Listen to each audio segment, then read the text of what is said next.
This is Unleash. Are you listening? Can you hear me? This is Unleash. Are you listening? Can you hear me? This is Unleash. Are you listening? Can you hear me? With your host, Brandon Tierney. In 3, 2, 1. Everybody, what's happening? Welcome back to BT Unleashed. We've got a holiday show for you today. We're going to jump right into it because my guest has another show, his show, that he has to do. And, of course, that is Evan Roberts. We're going to get Evan up in a minute. But before we jump into it, really looking forward to this. Trying to get Evan on for the last month or so. Obviously busy. We finally make it work, so it's going to be a lot of fun. Good conversation, I expect. And as always, today's show brought to you by my friends at Sullivan Papain. You can find Sullivan online at triallaw1.com. That's triallaw1.com. Remember the name Sullivan Papain. And by Premio Sausage, the way sausage should be. You can find them at premiofoods.com. I'll be throwing back a lot of Premio this weekend. I can promise you that. You can find them in your local grocery store. All right, so my guest today is a longtime staple on WFAN. At this point, he would have to be by far, I would think, the longest tenured host on the Fan. Also a very successful show. He jumped into the podcast YouTube game early, and it's paid dividends. The Rico, him and Hoff do a great job with that pretty much every single day. So without further ado, Ev, what's happening there, buddy? Evan Roberts, everybody. What's going on, man? How you doing? How we doing? Happy 4th, my man. Yeah, so we got clearance from the Fan. You could come on the show and you can hang out with me today. I've been approved, yes. Did you actually have to ask? Well, you know, it's funny. I always have to make sure I can do anything. And I'm one, when people ask me to come on, I'm always honored because I'm like, why would you ask me to come on? I don't understand. And I always, I try to be a good soldier and make sure everything's okay with everybody. So, yep, I'm good to go. Good. I'm good. I'm good for you to make fun of the Mets and for me to have to take it. I'm ready to go. I mean, it's not even about making fun of the Mets. Unless you want to break down the Kean Ellis signing and the hell out of here. Stop. See, I'm not gonna at least Tiki let you go. Like I'm not even hearing for that stuff. I have no interest in getting into that. We put the brakes on right away with that nonsense. You know, what's really interesting to me about you, I think it's a fair statement to say that we're both deeply rooted in passion, right? I think we both take sports seriously. But I've even admitted, Evan, and a lot of it has to do with kids. And we were talking before you came on, little Jet's 9, he's playing ball. Your youngest is playing T-ball. As you get deeper into life, not that you don't care about sports in terms of myself. I certainly do. But it takes on a little bit of a different feel. Like if the Yankees lose, I still sleep well. I mean, playoffs are different. I'm not talking about that. You have maintained this intense level of engagement, and there's nothing phony about it. And I want to know how you do that. It's a good question. So I tell you one thing that has changed, and this is healthy. This is a good thing, is when the Mets or the Nets or the Jets would lose a brutal game, it would just ruin my day. It still bothers me. It still pisses me off, but I've done a much better job of compartmentalizing and realizing, all right, deep breath. My kids are healthy. My wife isn't leaving me. We're good. So I still get pissed, and I'm still into it, watching every second. But I have been able to gain like a little bit of some mental health clearance that it's not the end of the world it was 15 years ago. But I'll tell you where it bothers me more. Yeah. Every year that goes by when my teams don't win, it's more of a reminder that I may die before I see any of them win. And so I actually think the losses for a season becomes more painful because of that. Well, that's interesting because when you were doing the show with Joe, even then, Joe, not that he was old, but he was older, and obviously much older than you.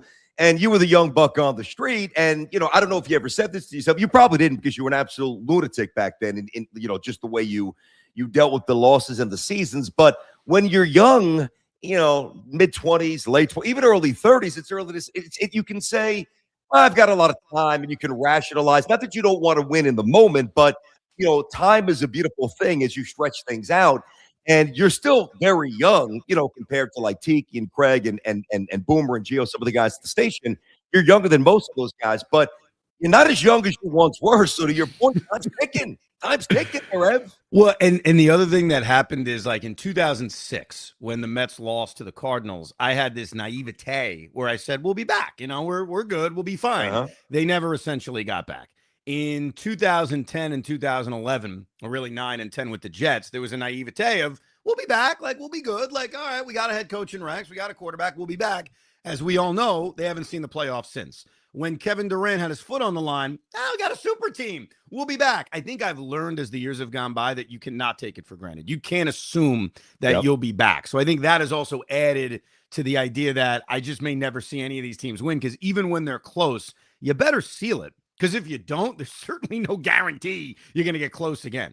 There's no question. You know, it's funny. I remember, I don't know if you remember this, you might, but a couple of times over the years when I was down the hall doing the national stuff and you were working with Joe, I would pop in with you guys. Like after a bad Jet loss, I would just jump. It wasn't even like a scheduled interview. I would just come in for like 7-8 minutes, shoot the shit with you guys and basically let it rip and all commiserate 3 miserable Jet fans.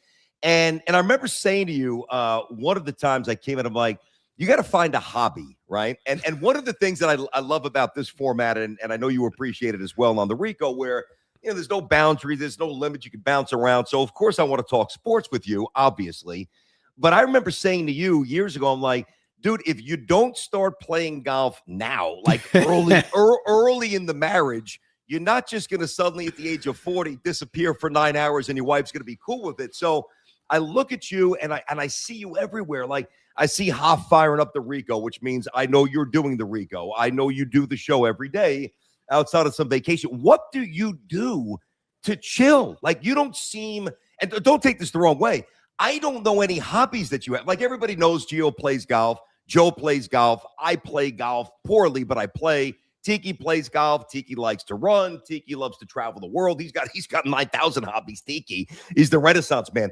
What hobbies does Evan Roberts have? Shockingly, I've got a lot of hobbies. All right. You ready do? For them? Yes. One of which is biking, which I used to be very much into. And then I had a bike accident. I got hit that. by a taxi. And so I've been dealing with a back issue. But luckily, over the last few weeks, I have been able to get back on the bike. And luckily, my 9-year-old loves it too. So we do bike trails. Like we'll find bike trails in Westchester and we will do it. Besides like playing with the kids, which I don't even know if it's a hobby. It's more like it's a responsibility. It's part of the job, you knucklehead. Playing with the kids. Besides that, probably just reading a lot about history and politics. Like last night, I got such a kick out of it. I took my 9-year-old's getting into it. I took him to see Young Washington, which just came out.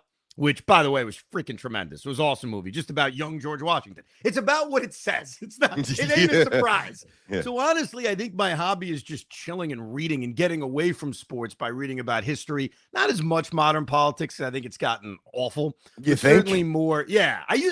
Crazily enough, I was so into it, like in the mid 2000s. Like I would fight everybody about the war in Iraq. Like let's debate this. Now I don't want to argue with anybody because everybody's pigheaded. So I'm like, I don't want to deal with this. I'd rather argue about what you think Reagan did in 1985. Let's have that argument. Most of it was good with Reagan. I agree. Or Nixon. Nixon's underrated. I'll debate that. Or FDR is completely overrated. I'll have that argument.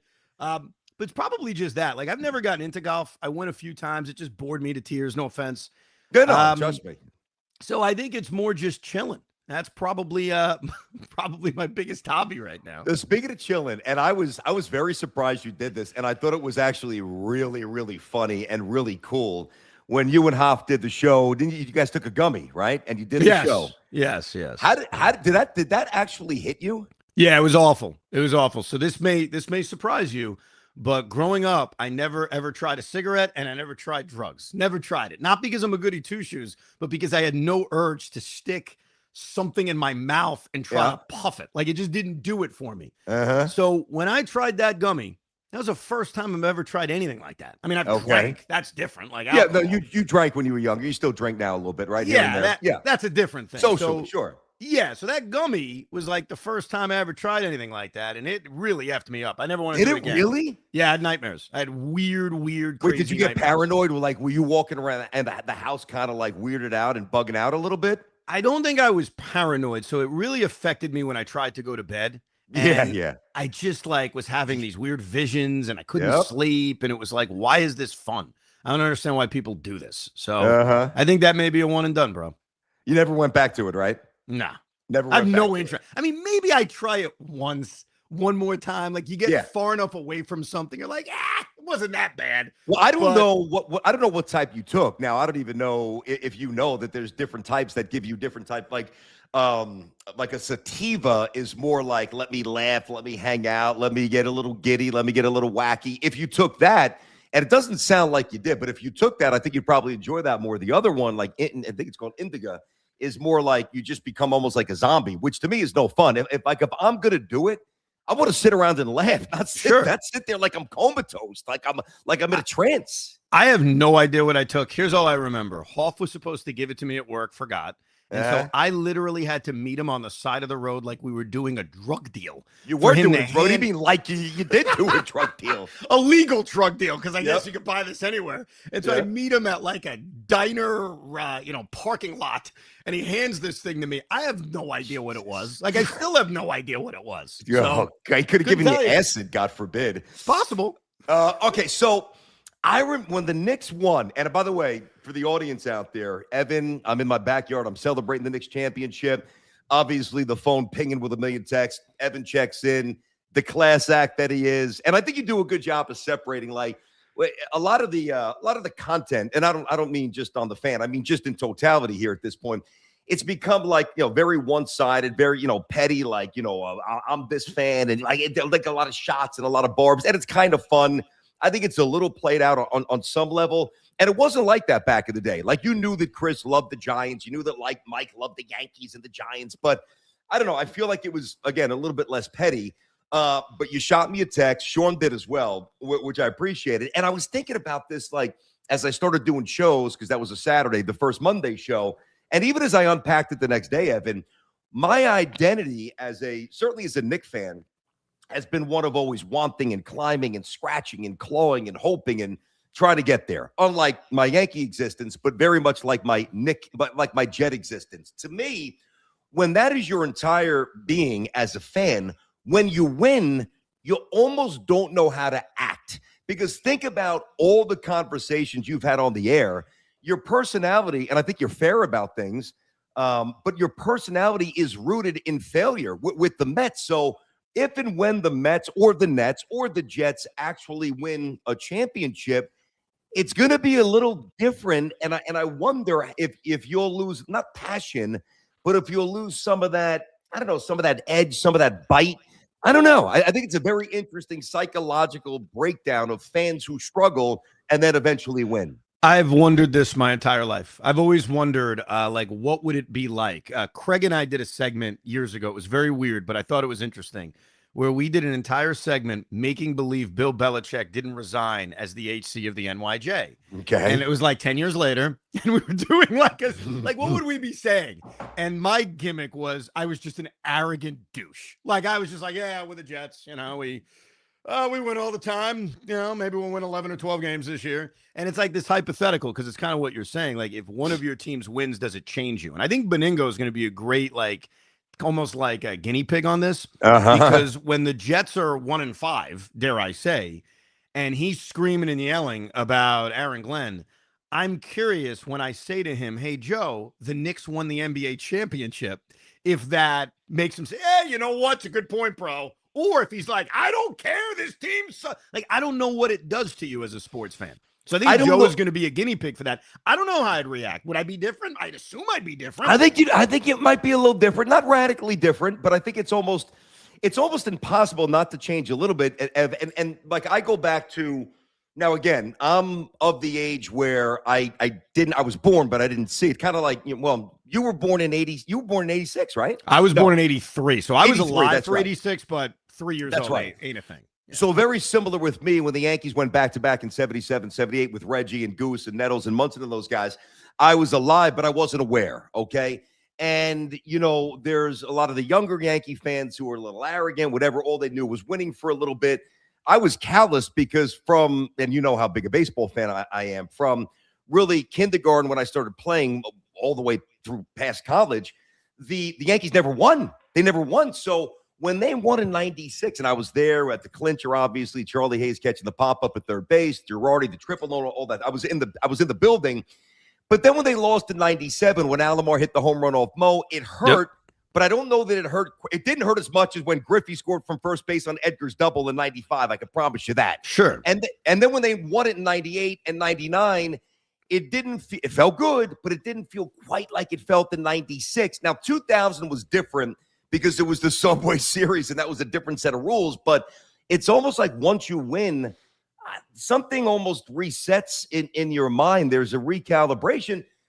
But I don't know. Maybe you're a little unique, but I think you and obviously Joe, as you point out, are very interesting case studies because the baggage that you carry, you're very public about that. And I think that that's what humanizes you, and I think that that's what makes you relatable, Ev. I think where the teams are is also going to make a big impact. Like if the Mets win the World Series, right? And I'm ecstatic, and the Jets have a Super Bowl contending team that fall and winter, I doubt it's just going to be like, oh, well, I got a World Series. Like we're close. Obviously, if the Mets are coming off a World Series and the Jets are rebuilding for the 500th time, it makes it a little bit like almost easier to deal with. So I think that may factor in. But I'll tell you this, I'd love to find out. And I don't know if I'll ever find out because none of my teams are close. It's not like one of them is close. Like they are all a million miles away from winning. Even Seton Hall doesn't have the NIL money. I know that they're low. I know that they're low on the pecking order for you, but they can't even shine the shoes of the Johnnies these days. Not Even anymore. Seton Hall doesn't win for you. Yeah, it's a ways away, my friend. Ways away. I want to know because I worked with Tiki for a long time, but I always find this 10 years in the same room with a really smart guy, a really good guy. And I know that you know this. Tiki is emotionally reliable. You know, he's trustworthy. He's a smart, intellectual dude. But I know you're going to know what I mean by this. There are times, right? I love Tiki. This isn't a knock. This is just the reality where because he played and because he's got a different experience or standard or however you want to describe it, when guys like you or guys like me start, getting belligerent and he every once in a while he hits a wall where he's like, I'm done. I want to hear it. And because he doesn't get angry often, there are times, few and far between, when he gets angry. And when I hear it, which is rare with you guys, but I've heard it, I'm like, I've been there. I know what's going on. How do you handle that? Because he's a great guy, but that's an interesting dynamic because you're entertaining, you're doing a show, and then for that 1 second, he gives you the Heisman. I'm done. That's it. How do you handle that? I love that. You know what I mean. Oh, yeah, absolutely. It's funny. I think a long time ago, it was like, oh, man, these athletes, they don't respect us narps. They don't, Yeah. Basically, I played, I know more. Now I find it fascinating because I didn't play. So it's like, yeah, I'd like to know that kind of stuff. I like to push back in like the nicest way possible because for some reason, push back nicely. You're nice about it. Because then for some reason, I think being nice bothers him even more. Like, I think it actually annoys him. Like, I think if I just screamed back, it would be different. So sometimes it's about like tweaking him in the right way. But it's always interesting because he comes from a different perspective. And one thing I've learned, which I was surprised about, was that sometimes the weirdest things piss him off. Like you would think it's Giants related or it's foot. Sometimes there'll be a baseball opinion and he'll just want to slap the crap out of me or Sean. And I'm like, I love it. I like it. Give me more of that. Yeah. It's funny. It took for me, I was basically batting practice for you. I got him ready. I got him ready to get used to knuckleheads yelling at him every day. He's learned the game. A lot. He's even said that, like when he didn't really know baseball when we started working together. He's worked very hard to narrow that gap, and I think he's learned the radio game, and I don't know that he knew the radio game when he first started, but he's definitely learned the game. Look, it's like anything in life. You work hard, you put the studies in, you can become something different. Like you could always get there. And I try to tell that to my kids too. Like you're not just born with all this knowledge. You got to learn, you got to work. And he works his ass off. And I thank you for that. And obviously he does a great job himself. So good job all around. Well, it's funny. When I was at the Fan, right, I always knew, Ev, that, or at least I strongly surmise, maybe knew is too much of a leap because you don't know until you actually go through it. But I strongly thought that there was going to have to be a new chapter. Like I didn't think, even when things were going really well, whether it was with Tiki and with Sal, and I thoroughly enjoyed my experience at the Fan. I think you know that. I loved it. I always wanted to work on the Fan, and I'm happy that I did, even though it didn't wind up the way I wanted it to. But I always thought, based on my age, based on the way the business was changing a bit, that there was going to be another act for me, whether it was YouTube, whether it was even political whatever it might be. And here we are, and I'm doing my thing. You are so entrenched there, right? Does your mind ever wander? Nobody's bulletproof. Now, you've been there 20-something years. You're one of the golden child, and I mean that in a good way. That's not a knock at all. You've earned it. Does your mind ever go to a place where there's a world for Evan. I don't mean next year or the year, but without WFAN. It's tough to imagine. I think when you've been at a place a long time, and I've been there, I think almost maybe more than half my life at this point, it's tough to imagine anything else. And to me, it's always been the job I'd want, talking about New York sports and being passionate. I think as the world has evolved, being able to do the Rico and being able to kind of get the Met in the weeds opinions out, because a lot of the stuff I talk about there, I'm not going to bring up at 10 o'clock on WFAN. Tiki would fall asleep and Sean would laugh at you. That's right. So it's a great outlet, and the world we live in now, there's a million different options, right? There's a market for everything. So I think being able to do that has been able to be fun. And I guess, if I envision, I was talking to my wife the other day, we were dreaming about retirement. Okay. That's right. We were talking about the kids that are gone. They're in already. college. I think you're just starting, dude. You want to get rid of them already? No. It was just a vision. It was just us talking. I think it was one of those moments where we hadn't seen each other in 5 days because we're taking care of the kids, and this kid wants this and this kid wants that. Yeah. And we're like, oh my God, when was the last time we hugged? If you know what I mean. Yeah. We were envisioning like, what's that world going to be like? And I said to her, you know what I could see doing someday? Like, instead of doing a radio show every day, how about once a week? How about twice a week? Something like that. So you never know what the world will give you. So you always have to be prepared for anything. But I love working at the station. So hopefully I'll be able to do it for the rest of my life and then wind down slowly and travel the country. Because that's our dream. We actually want to travel the United States of America in an RV. That is the dream me and my wife both have. How funny you say that. Okay, so I know you love American history. We always hear you talk about the president. You already brought him in You brought it up 13 minutes into the show already. How many of the 50 states have you been to? I think I got you beat. 37. I think I have a count. I'm at 36. Yeah, I'm not. There's a lot of those. That's good though. Idaho, Iowa, Montana, Wyoming. Yeah, Alaska and Hawaii are the ones I have not been to that I gotta go to. Yes. I was supposed to go to Hawaii for our honeymoon, and we chickened out because of the Zika virus, even though the Zika virus wasn't in Hawaii. Long story, whatever. So I think my number's at 37, but I actually have it written down in a document so I could double check. Well, of course, you and those documents, you document everything. I'm at 43. Wow, that's good, man. Yeah. Now, I haven't been to Idaho, the one that you mentioned. I have been to Hawaii. I would love to go to Alaska for a fishing expedition.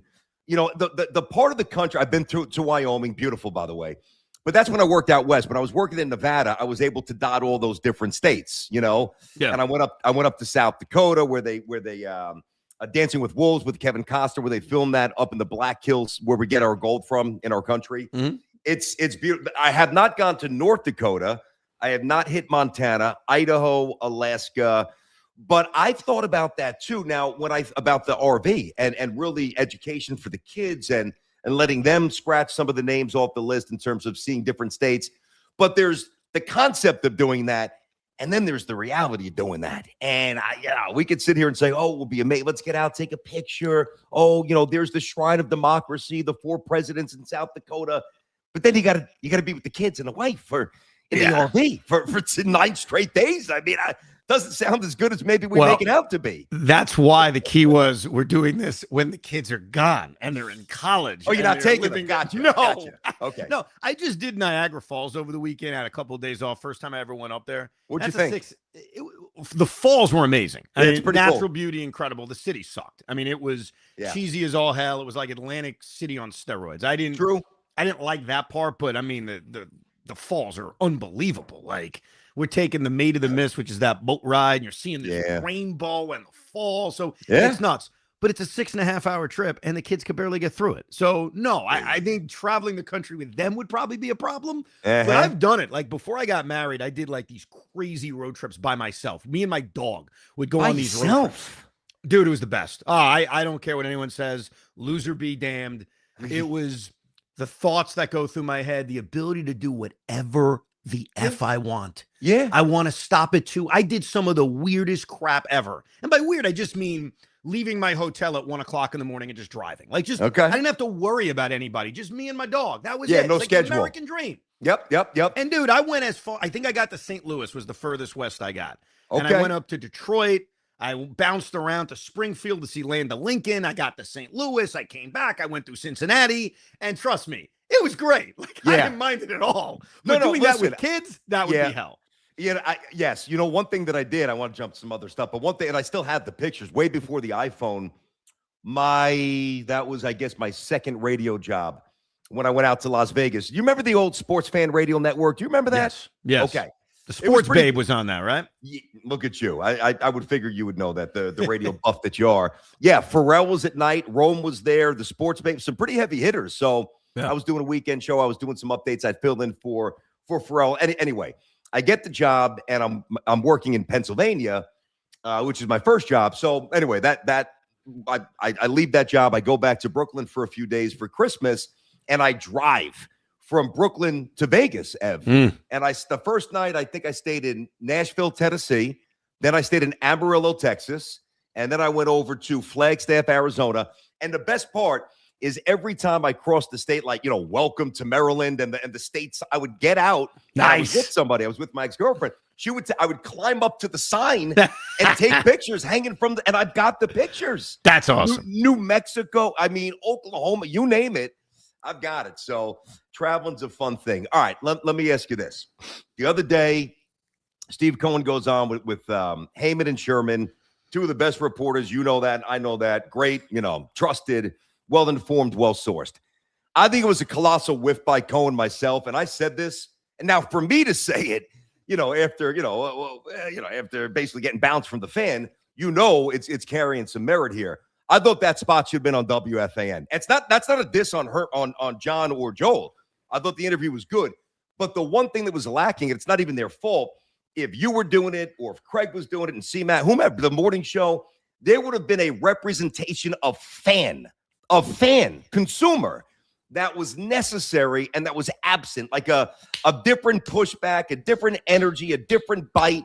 I thought it was a massive whiff by Cohen. I thought it was embarrassing. I thought he was awful, actually.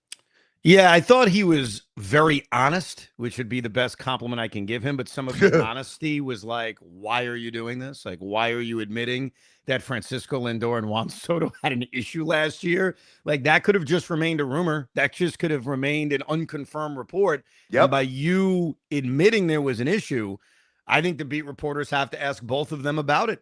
They have to ask both of them about it before their game against Atlanta. What was the issue? What was the issue about? Have you settled it? I mean, there's a million questions that come from it. In terms of Cohen going on with Heyman and Sherman, like, this is just such a different world than 1995. When George Steinbrenner wanted to get his message out, he only had one choice. That was it. It was WFAN. Yeah. And now there's a million choices. And so I think the Knicks are actually, in a weird way, a better example of it. You get to go where you're comfortable. Like, Craig has a great relationship with James Dolan, so Dolan's going to go on with him. Mike Brown and Leon Rose Leon Rose, I should say, doesn't really want to talk to the real media, so he's like, I'll talk to Jalen Brunson and Josh Hart. Joel Stern and John Heyman talk to Steve Cohen every other day behind the the gate of batting practice, and so he's like, okay, I'm comfortable there. So, of course, like, selfishly, I would love to talk to Steve Cohen because, as a fan, I got a lot of questions, and I thought those guys did a really good job. And I always say this because I critique myself a million times on this. Whenever you interview somebody, it's like, oh, I should have followed up with this. That happens. Followed up with that. Yep, that so happens. When I say they didn't follow up, trust me, I'd say the same thing about myself, and I have a million times. There was just some follow-ups. I'm like, oh, wait, you hold everyone accountable, Steve. You just said that. What about David Stearns? How are you holding him accountable? More on the Lindor Soto stuff. What was it about? Did you meet with those guys? I think overall they did a great job. And I wish that Steve Cohen came on WFAN. I've asked him. I met him twice, and he's like, "Oh yeah, we'll see. Yeah, he's not, and I get it. Like, he doesn't know what I'm going to do. I may push him in a way that's uncomfortable. I don't know. Yeah, but I think overall it was good that he at least spoke to us because a lot of owners don't say anything. So I thought he had a respect. I thought it would have been negligent not to. I mean, you just fired Mendoza. Yeah, it's the 4th of July. He got 35, 36 wins. I mean, he had to speak to me. So. And again, I thought those guys did a good job. That was not my point. I was getting into this yesterday and was making the rounds on social media. Mike Vaccaro, who I've known and I love, like Mike, I guess he felt the need to defend them. I'm like, I'm not taking a shot at their interviewing style. I thought they did a really good job, but it's a different level of accountability. And when things go so awry, and I think baseball, maybe I'm just personalizing it because baseball is my favorite sport like you. But baseball in this town is different than basketball, and it's different than football. It's different than everything. So, number one, you play every day. It's the focus basically 12 months out of the year. on some level, and each shows are different in terms of how much the devotion they do to the sport. But I just thought that, to me, whatever disconnect, and you have to answer this because not that you speak for all Met fans, but you've got a different perspective than me.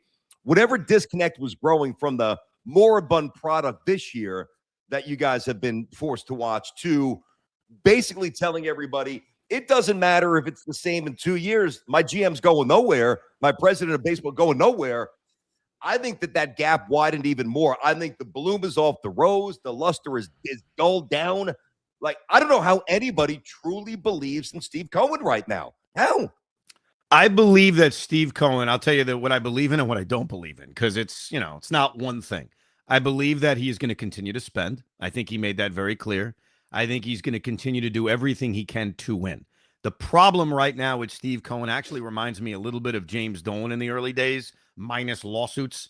And that is, I don't think he knows who to hire. Like, he brought in Sandy Alderson upon taking over the team, who brought in Jared Porter, who brought in Zach Scott, who then brings in Billy Epler, and David Stearns was always the apple of his eye, rightfully so. Young guy, success in Milwaukee, New York guy. I think that does add something to it. And there's no doubt David Stearns has done a terrible job so far. So when we get this, what should Steve Cohen do? I'm actually on the side, and maybe this is a contradiction to you. That's fine. I think David Stearns has done a terrible job. I'll do Rico's going through every movie he's made, more bad than good. You know how I felt about Alonso, the whole thing. With that said, I don't want to fire him. I think it's... Why? Because I think it's the sign of just a really dumbass franchise when you hire a team president and after 3 years, you just say, okay, let's pull the plug and start over. And Cohen was right when he talked about burn and churn.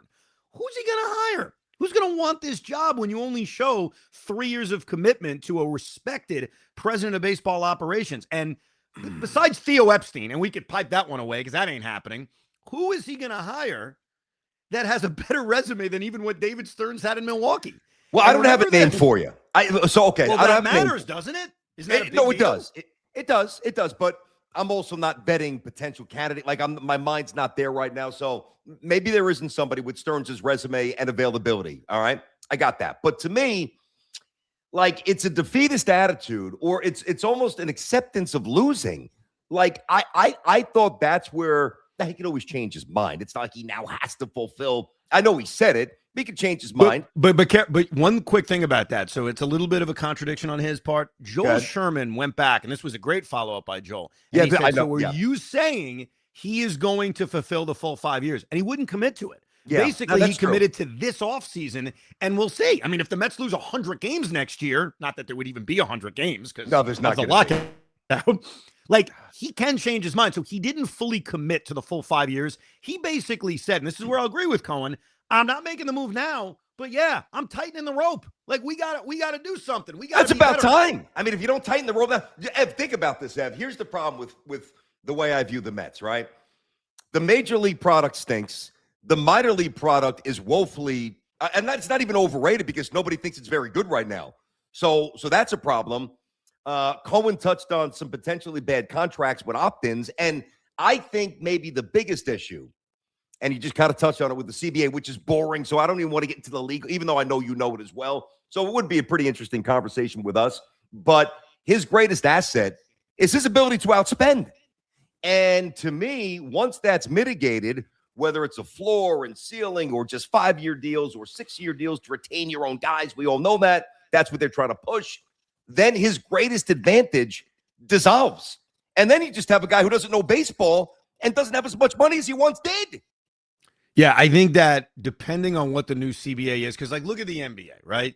Even though there's a cap, you have a second apron, which besides the restrictions that they have, also involves writing a big-ass check. Mm-hmm. So sometimes, or the Oklahoma City Thunder over the years didn't want to write the big-ass check. So even in a league with a cap, money can still be an advantage. I don't think we're ever going to look at a hard cap like the NFL. So even with a salary cap, which I'm skeptical will ever happen, I still think there's always going to be an advantage to having big money like Steve Cohen has.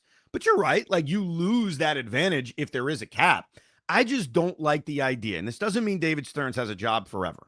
It just means firing a team president this quickly. And it is this quickly. It's a team president. It's not a manager. It's not a head coach. It's a guy who's supposed to run everything. Like, firing that guy after 3 baseball seasons, I think it's too quick, and I You think it's it's the too early? sign. I do. It doesn't mean I'm Yeah. going to say this next year or the year after. I mean, Yep, I got you. eventually, I may say enough's enough, but as much as I'm critical of Stearns, and I hate most of his moves, I can't pull this trigger this quickly. That's one area where I agree with Cohen. He used the term burn and churn. I think it would be a horrible look for this franchise to burn and churn this quickly. I'm going to beat you halfway, right? So we have a tendency to, and this happens a lot with George, like we embellish a lot of things that were not fun. Oh, George was the best. I couldn't stand George for a large chunk of my early Yankee existence. Couldn't stand them, right? Right. And he burned insurance. Managers, GMs, scouts got it, right? Players getting shipped down to Columbus if they make an error. I remember that happened. Bobby Meacham literally made an error, shipped them out that night. So you don't want that. But when there's and I know where you're coming from. I'm just giving you my perspective now. I'm going to push back a little bit. When every move that you've made, basically, outside of Iglesias from a couple of years ago, has been not a little off, but completely a failure, an abject failure. The evidence is now overwhelming that he just might not be the guy that you thought you were bringing in. And now that's subjective. He's got to come to that conclusion.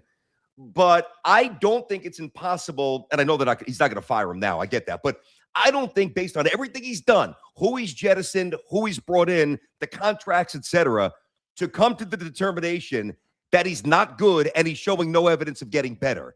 And when you see that, that's generally, enough latitude for an owner, even if he's trying to be patient, to say, I got to move on.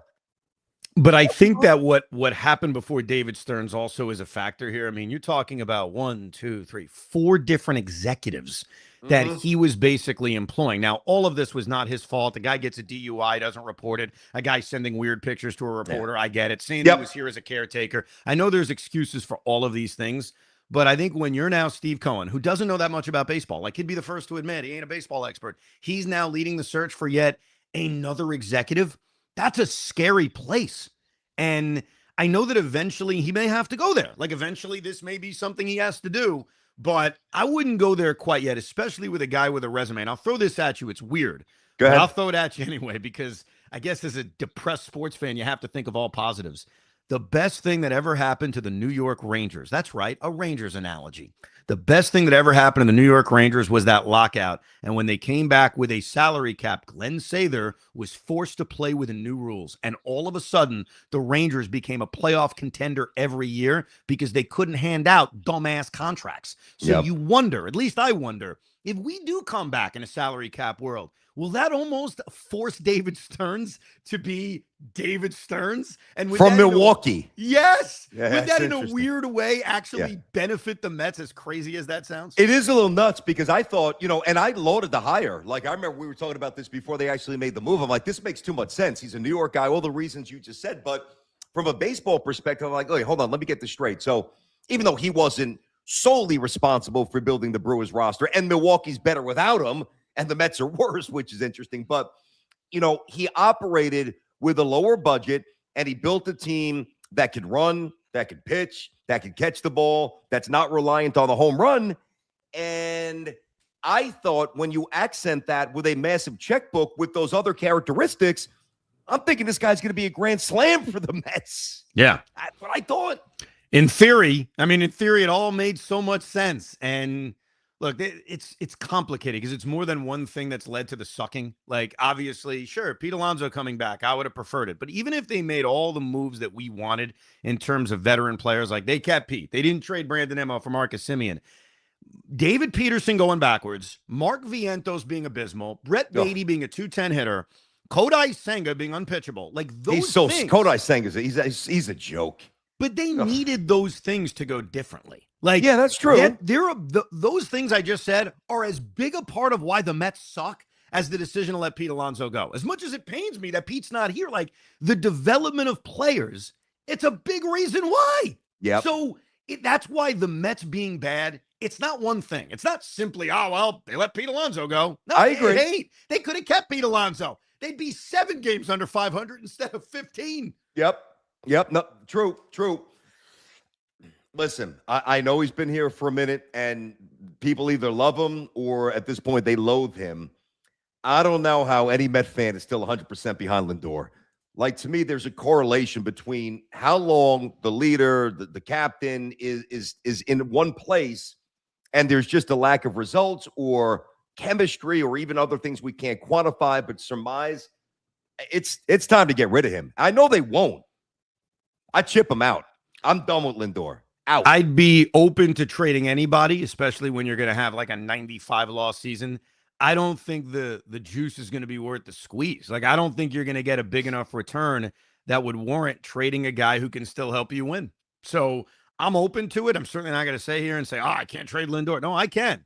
But I just don't think it's going to be worth it. Like, I'm not paying off half a salary to get back 2B level prospects. I ain't doing that. If that's the best offer out there, spare me. I'd rather make it work with him. And I think they can make it work with him. He's still a hell of a ball player. I know the injuries have derailed him this year. Even with the Soto-Lindor relationship, it's interesting, but it's overrated. A-Rod and Jeter hated each other. Reggie couldn't get along with anybody. Like, it's not the end of the world. It's not why the Mets suck. Put it that way. Hold on. I agree. Okay. And this came up the other day on the show here, right? And I used the same example where Munson and Reggie and Nettles, Goose got into a fight with Cliff Johnson in the shop. Like, it really was the Bronx Zoo. Like, they couldn't stand. Billy Martin hated half the team, right? Even the 86 Mets, other teams that didn't get along. Shaq and Kobe had a very combative relationship most of their time together. But the difference there is that there was so much more around those guys that their relationship, or when they didn't play well, wasn't illuminated because other guys could carry the mail for a week or so. They need that. They need that. That's what I'm saying. I don't need Lindor and Soto to be best buddies. Who cares? But if they're not winning and there's nothing else around them, it's amplified and it becomes at least perceptually toxic to an extent. But besides more talent, which is obvious, what they need is, I think they need a strong manager. They need a guy who's done it before. And I think they need more veterans in that locker room. I think that's going to be something that David Stearns needs to address moving forward, because no matter what you say about Lindor and Soto, they weren't and haven't been the right leaders in this current situation. No. So I think leadership is going to be, besides talent, which obviously is like the lead thing. Like, Brett Beatty plays every day. He's hitting 208. Marcus Semien, until he got hurt, was playing every day, and he sucked offensively and defensively. So they need to be better. That's obvious. But I think what we're learning is they need more leadership in that room. I know it's early. Are you a little concerned or worry that McClain might not quite, I know it's early, be what I think all of us thought he was going to be? We all went too far. I'm included in this because we watched Jake for so long, and even the brief Matt Harvey dominance and Doc back in the day, even R.A. Dickey winning a Cy Young, that I think we jumped to grand conclusions. He is a rookie. Like, we have to keep that in mind. He's a rookie. And right now, if you look at his season, and he had the real struggle in the middle of it. He certainly bounced back in his last start with the 6 scoreless.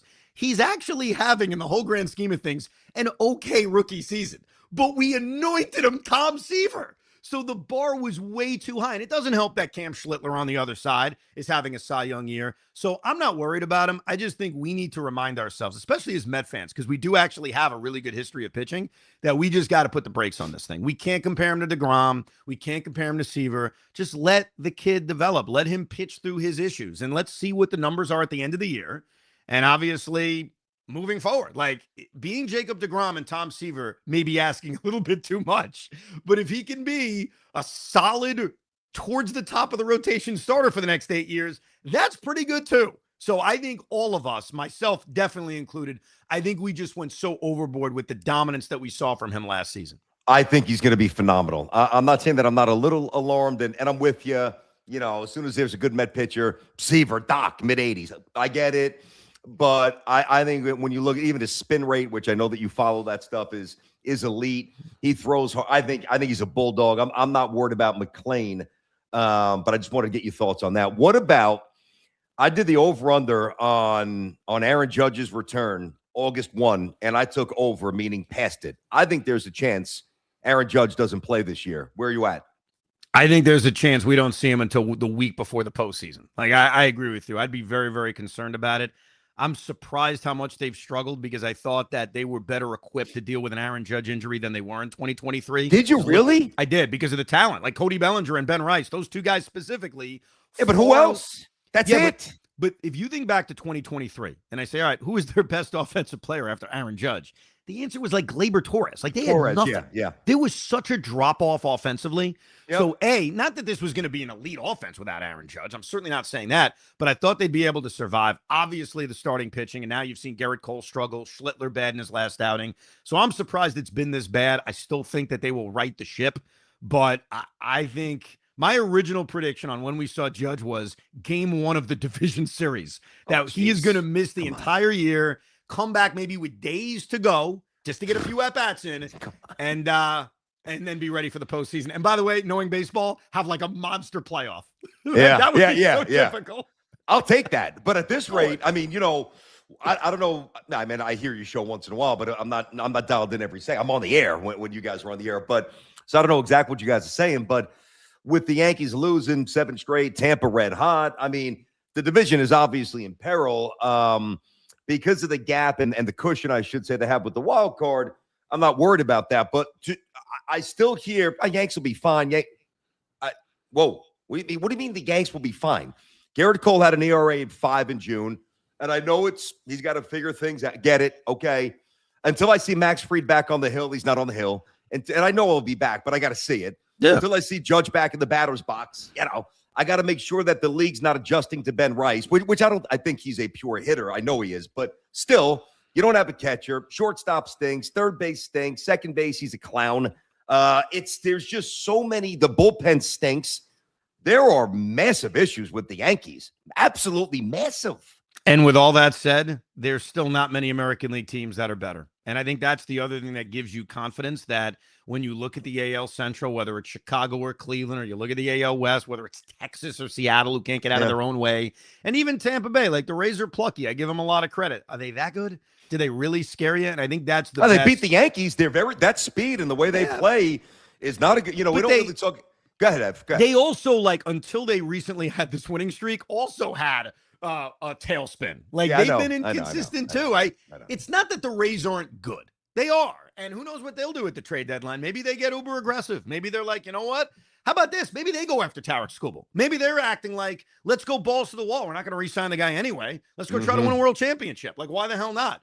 So it's not that they're bad. It's just that the rest of the American League is so mediocre that has to give you at least a little bit of pause and confidence, despite all the flaws, rightfully so, that you mentioned with this Yankee team. I wouldn't use the word confidence. Maybe prevents me from completely losing my mind. I have confidence when I feel like something's good. For me, I don't confidence is not derived from weaknesses around me, if that makes sense. It's more about what I do well. And by the way, what I said here, Ev, I said there's 2 versions of the Yankees as we get ready for the trade deadline August 3rd. There's the version where, in 3 weeks or a month, 3 to 4 weeks, Aaron Judge goes back to the MRI tube. There's no progress, and that's a massive problem. Well, okay. Then you make a couple of trades for the bullpen. You just kind of cross your fingers. You see where it goes. The other option would be there's real healing. He's going to get back to being Aaron Judge. And because of his age and Garrett Cole's age and the circumstances in the American League and the impending doom of the work stoppage, and I'm not a prospect hugger, but I do view Lombard different.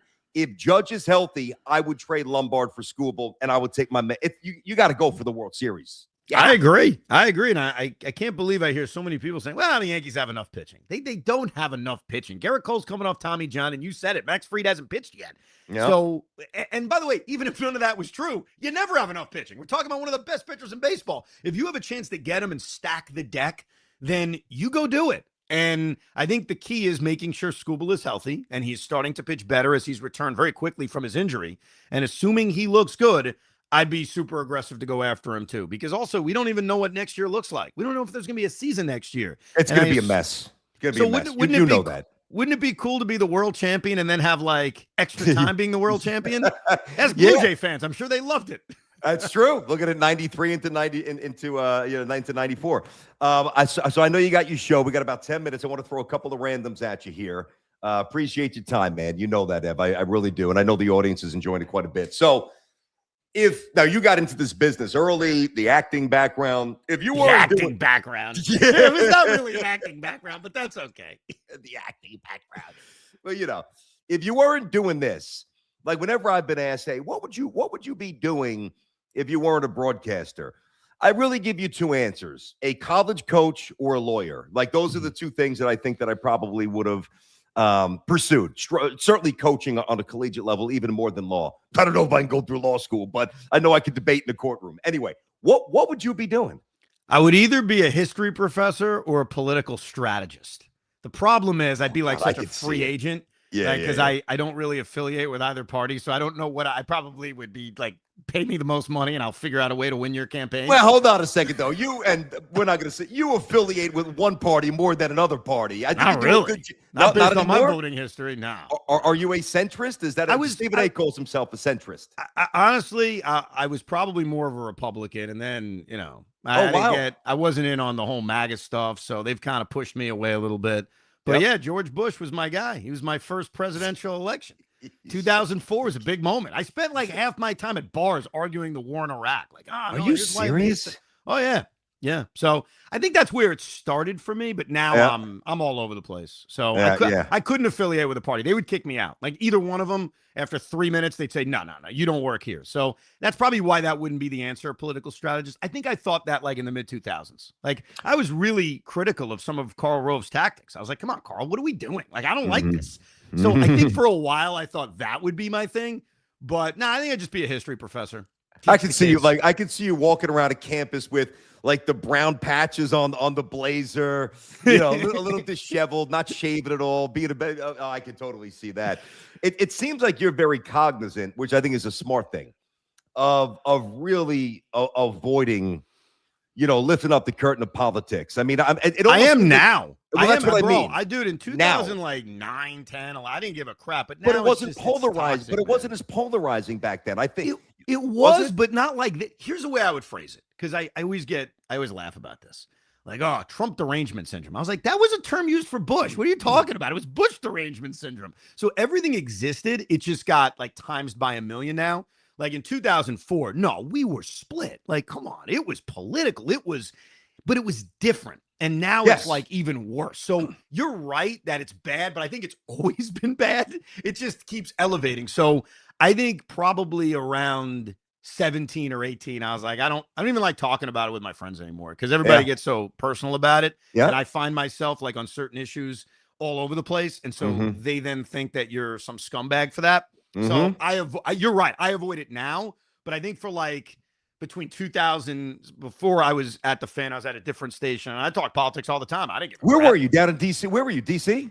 I worked at XM Radio and then Sirius Radio when they were separate, and then I worked in Baltimore for a sports talk station. I think it was called The Jock at the time. So those are the Jock. So I worked at those three places for periods of time, and with Sirius, it was during the 2004 election, and we talked about it all the time. Yeah, but nowadays it's just I'd rather not. Did you ever reap the rewards of working at Maxim Radio? I mean, was that any fringe benefits working there? Not really. No, I'll give you one. I sang a song to Alicia Keys once. That was kind of cool. I heard that story. Yeah. No, was she in studio though? We were at a Maxim party at the Super Bowl, and she was there, and I ran out of gas. I didn't know what else to do. So I got on my hands and knees and sang Build Me Up Buttercup by the Foundations.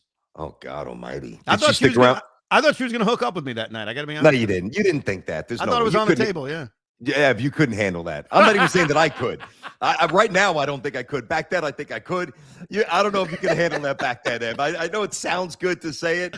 I don't know. You know what I love to do? I got about 4 or 5 minutes with you before I let you bounce for your show. So I go down some YouTube rabbit holes, and I've done this long before I started the venture on YouTube, of old wrestling stuff, right? Oh, yeah. Yeah. I know this is your wheelhouse, bro. Yeah. And I got to tell you, and listen, I'm older than you, obviously, so I just saw more than you. And I saw this guy's entire, and I don't mean in the other territories down south. I don't remember that as much, even though I would read about it in the magazines. I didn't see it on TV as much. I didn't realize that Paul Orndorff was such a great heel. Like, I knew he was a good heel, but in retrospect, I'm on a Paul Orndorff kick the last couple of weeks. It's insane. He was legendary. And I think he's kind of underrated, Paul Orndorff. I think a lot of the 80s wrestlers, like when you go back and watch it now with more time to reflect in a new era, you realize how sneaky good they were. I know you already knew this, so this is not something that's going to break your brain. Yep. But I never appreciated Roddy Piper till recently. Oh, I got to tell you, he didn't do it Oh, for me as a kid. God. But now you go back and you watch him and you're like, oh my God, CM Punk learned everything from Roddy Piper. What are we talking about? So yeah, I think sometimes looking back, it gives you a greater appreciation. Did you like the wrestlers who were, like the high flyers or the technical guys, or the guys who worked the mic better? Because the mic, that's why I love Piper. That just drew me in. And I think subconsciously, I was watching Roddy Piper do Piper's Pit, and I'm like, I want to do that. Yeah, I think when I was young, it was Hulk Hogan. It was just the stereotype, like he's big, strong, he's my favorite. I cried when the Ultimate Warrior beat him at WrestleMania 6. As I got older and I stayed into wrestling, because the joke was wrestling followed my age group, because when I'm a kid, it's for kids. And then when I'm a teenager, it's the Attitude Era. And they're appealing to horny teenagers. So it's like, all right, they're just sticking with me. So as time went by, I realized that Kurt Angle was the greatest of all time, because Kurt Angle did both of those things you just said. He was a high flyer, he was a technical wrestler, and he was amazing on the mic. And that's why I'm like, he's the greatest of all time. Like, there's no one that can touch that, because he was the true five-tool player. He did everything. So as time went by, I started to appreciate the ability to do all of it. And that's why, even though his career didn't end that well, so I don't want to.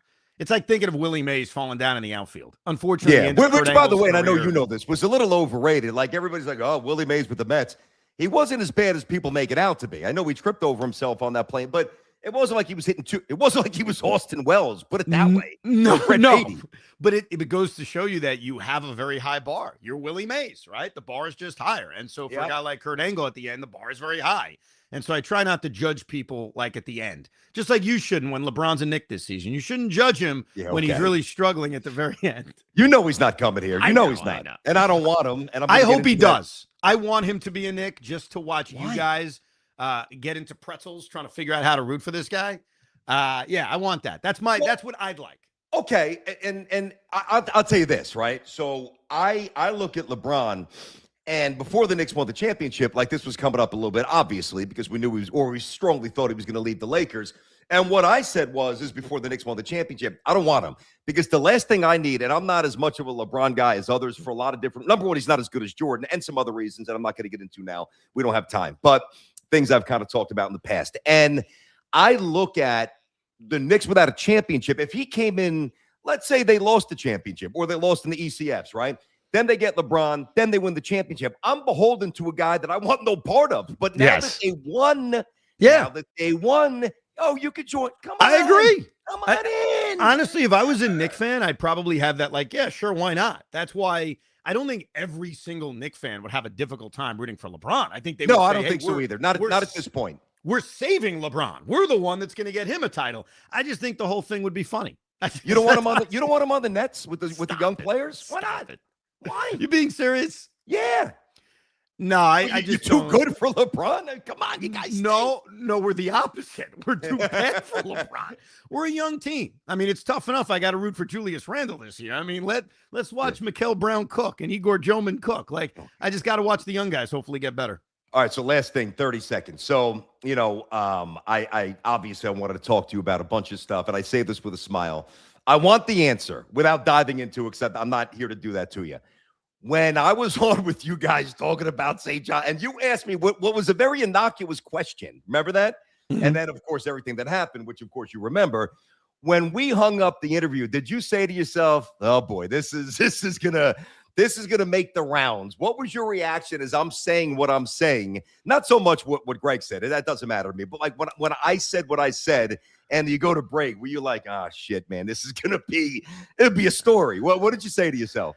I felt bad for like 30 seconds, and then I started analyzing something about the Mets offseason, and I just moved on. I see it. You didn't care is what you said. I think I was concerned about the Nets game that night. I think I was like factoring stuff in. I thought about it for 10 seconds, and I moved on. That's how I got to work my brain. I got to move on quickly in life. Not bad. Hit and run. All right, dude. I'm going to let run. That's exactly right. I'm going to let you run. Is Tiki in today? Is Tiki? Where's Tiki in Paris? Where's Tiki today? I am doing a radio show on July 3rd, a federal holiday, by myself. It's an old school solo program. So it's Wow. Evan by himself. And don't worry. I will not talk about the Brooklyn Nets for 4 hours. Do not worry. You're a gamer. And listen, that's all kidding aside. That's one of the reasons why I've always respected your work ethic and the way you've attacked our craft. I mean, you're a worker. You're a trench guy. You're always prepared. And it's a lot of times you geek out on some stuff. I'm like, come on, Evan, let's keep it moving here. But that's all. That's the beauty of Evan Roberts. Really, at this point, a New York radio, sports radio.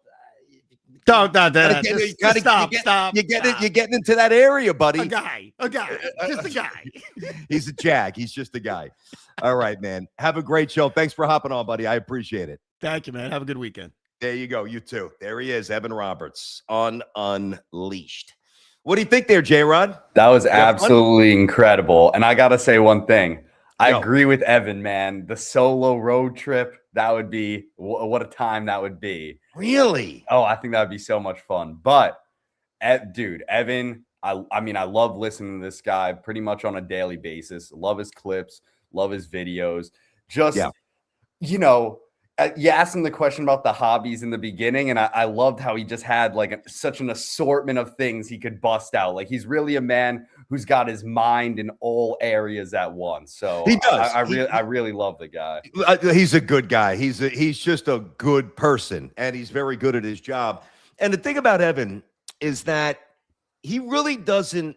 He doesn't care like what people think about him. Like everybody makes fun of the way he dresses and everybody, the way he just kind of presents himself. And, you hear that all the time if you're listening to the station. Everybody, I mean, literally everybody makes fun of him. And he doesn't care. He's very confident with who he is and where he is and what he's done. And he genuinely loves sports. And I think as we get further and further and further away from just mainstream sports, even though he's obviously got the ability to deviate from that and throw in pop culture and politics and that stuff. And he obviously has other interests. He's kind of a throwback, and he's not an old throwback. He's a younger throwback. He's got an old soul. And I think it's always been he's always had a very likable quality to him. And I think that that's probably one of the better things you could say about a talent. He's prepared. And even if you don't agree with him, I don't know anybody that is like, Evans, what a dick, what an ass. Like he's just a good guy. He really is. I mean, that's how he came across. That's how, it was a great conversation. I really enjoyed it. I liked, the Mets back and forth, some of the fun back and forth towards the end. I just think, that's what he comes across as. He's a guy, he's not above you. He doesn't put himself above anybody or anything like that. He really hits me as, dude, this guy's just your average New York sports fan who's a nut, who's an absolute nut. So listen, he really is. When I asked him what else he would be doing if he wasn't doing this, and he said maybe a professor, a political advisor, whatever, to me, he'd still be, that, and I say this endearingly, that geek with the scorebook at Citi Field scoring the Mets and, probably even more living and dying. And he's still one of the few that lives and dies with his teams. We talked about that. But, because when you're entrenched in the business, this is just the reality of it.